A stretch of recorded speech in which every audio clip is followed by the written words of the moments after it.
ప్రభుత్వం మీద పడకుండా ఉంటుంది. మరి మనందరికీ తెలిసిందే, గవర్నమెంట్ హాస్పిటల్ కంటే ప్రైవేట్ హాస్పిటల్స్లో మెరుగైన వైద్యం లభిస్తుందనే నమ్మకం ప్రజల్లోకి వచ్చింది. అది కారణం ఏదైనా కావచ్చు. సో ప్రైవేట్ కార్పొరేట్గా అది కాలేజీ పేరు కూడా ప్రభుత్వ వైద్య కళాశాల అని చెప్పేసి పేరు కూడా బోర్డు కూడా పెట్టి ఒక స్పెసిఫిక్ టర్మ్స్తో ఇస్తామంటే ఏ విధంగా ప్రజల్లోకి తీసుకెళ్తున్నారో ఒకసారి ప్రజలందరూ కూడా ఆలోచించాలి అని చెప్పేసి కూడా నేను మనం చేస్తాను. అదేవిధంగా ఎనర్జీ కూడా ఈరోజు మాట్లాడుతూ ఉన్నారు, మీరు ఎవరైనా సరే పీపీపీలో టెండర్ వేస్తే మిమ్మల్ని జైలుకి పంపిస్తూ ఉన్నారు.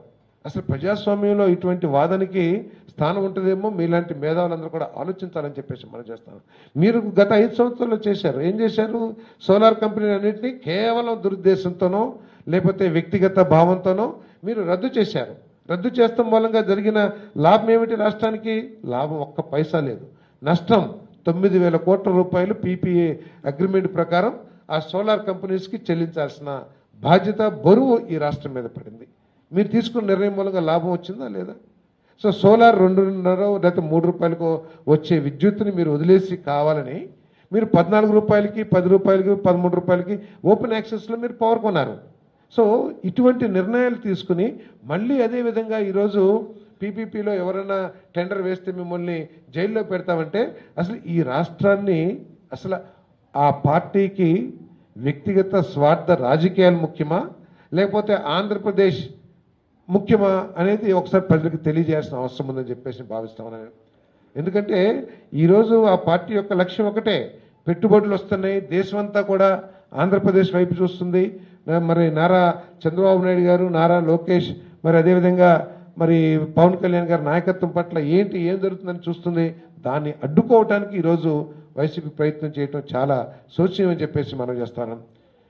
ఈ విధంగా పెట్టుబడిదారులను భయపెట్టి వారి రాష్ట్రానికి రాకుండా ఉండాలనేది వారి దురాలోచన అని చెప్పేసి కూడా నేను సందర్భంగా మనవి చేస్తాను. ఏదేమైనా కూడా అటువంటి ఎత్తుగడల్ని, దురాలోచనల్ని, దుర్మార్గపు ఆలోచనల్ని ఈ ప్రభుత్వం కొనసాగనిదని చెప్పేసి కూడా నేను సందర్భంగా తెలియజేస్తాను.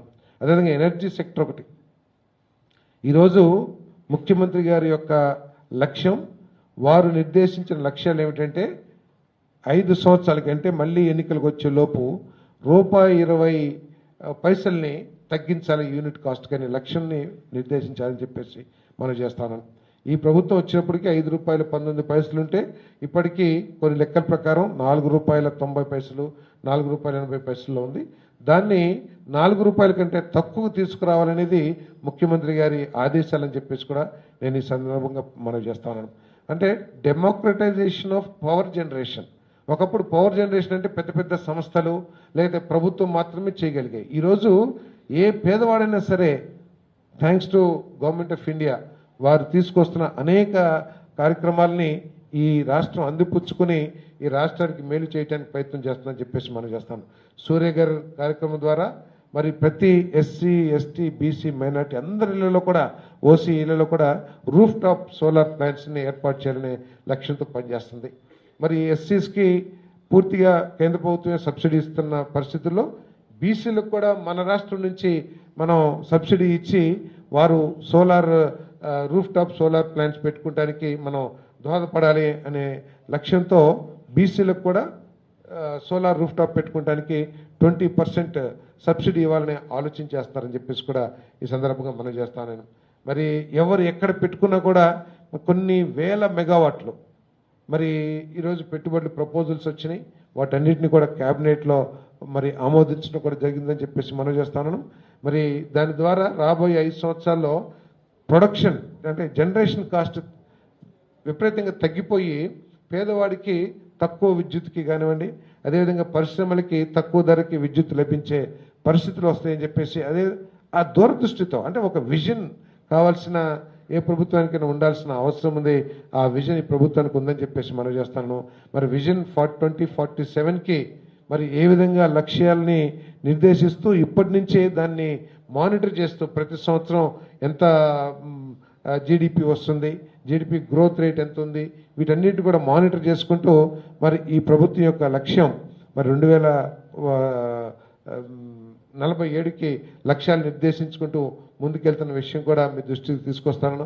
పర్ క్యాపిటల్ ఇన్కమ్ని మరి దాదాపు 50 లక్షల రూపాయల పైన 2047కి చేయాలనే లక్ష్యంతో ఈ ప్రభుత్వం పనిచేస్తుందని చెప్పేసి మనం చేస్తాను. ప్రతి కాన్స్టిట్యూన్సీని కూడా ఒక యూనిట్గా తీసుకుని మన జీడిపి మన కంట్రిబ్యూషన్ కోసం కానివ్వండి, లేదు మరి ప్రతి విషయంలో కూడా కాన్స్టిట్యూన్సీని ఒక యూనిట్గా తీసుకుని కాన్స్టిట్యూన్సీలను ఒక కమిటీ ఏర్పాటు చేసి వీటన్నిటిని మానిటర్ చేస్తానికి ఎమ్మెల్యే అధ్యక్షతన ఇప్పటిదాకా దేశంలో ఏ ఎమ్మెల్యే కూడా ఆఫీస్ లేదు.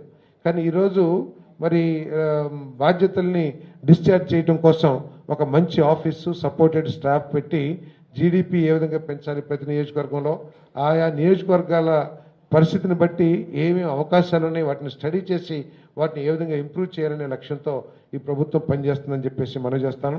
అదేవిధంగా నీటి వనరులను కూడా అభివృద్ధి చేసి గ్రౌండ్ వాటర్ని పెంచి మరి నదుల అనుసంధానం చేసి భవిష్యత్తులో రైతుకి మరి సాగునీటి సమస్య లేకోకుండా, అదేవిధంగా త్రాగునీటి సమస్య లేకోకుండా చేయటానికి ఈ ప్రభుత్వం కృషి చేస్తుందని చెప్పేసి మనం చేస్తాను. ఏదైతే గత ప్రభుత్వం సెంట్రల్ స్పాన్సర్ స్కీమ్స్ని చేతులారా పోగొట్టుకుందో, రాష్ట్ర ప్రజలకి నష్టం కలిగే విధంగా చేతులారా పోగొట్టుకుందో, వాటిని మళ్ళీ పొంది వాటిని ముఖ్యమంత్రి మన ప్రధానమంత్రి